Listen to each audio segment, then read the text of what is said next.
내년도 연구개발 R&D 예산안이 나왔습니다.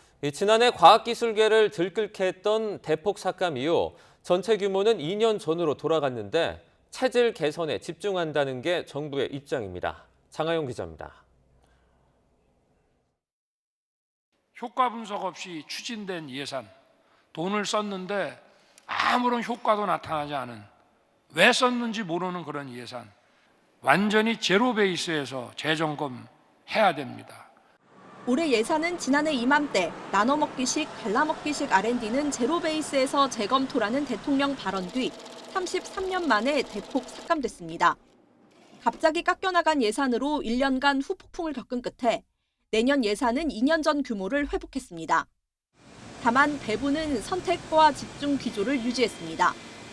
1년 전 나눠먹기식으로 지목된 이른바 소규모, 파편화된 과제는 줄이고 산업적으로 키워야 할 분야에 투자를 밀어준다는 계획입니다.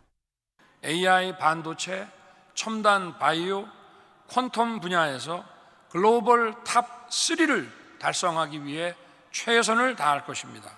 3대 게임 체인저 기술에 대한 집중 투자와 정부가 3대 게임 체인저로 지목한 AI와 첨단 바이오, 양자에는 지난해보다 20에서 30% 정도 투자를 늘렸습니다.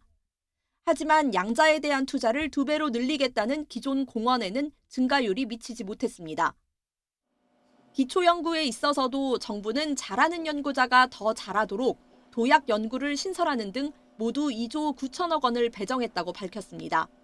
하지만 선택과 집중 전략에서 선택받지 못한 연구자들의 상황은 더 나빠질 걸로 보입니다. 실제로 올해 1억 원 미만 규모의 생애 첫 연구와 기본 연구의 신규 과제 선정이 전면 폐지되면서 젊은 연구자들이 예산이 이미 줄어들어 레드오션이 된 우수 신진 연구로 대거 몰리기도 했습니다.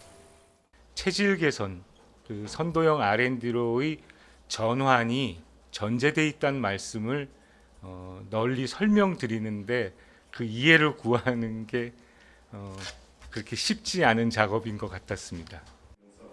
정부는 선도형 R&D로의 체질 개선을 통해 같은 예산이라도 보다 효율적으로 쓰일 수 있도록 했다고 강조했습니다. 실제 국회에 제출할 정부 예산안은 오는 9월에 확정됩니다. YTN 장하영입니다.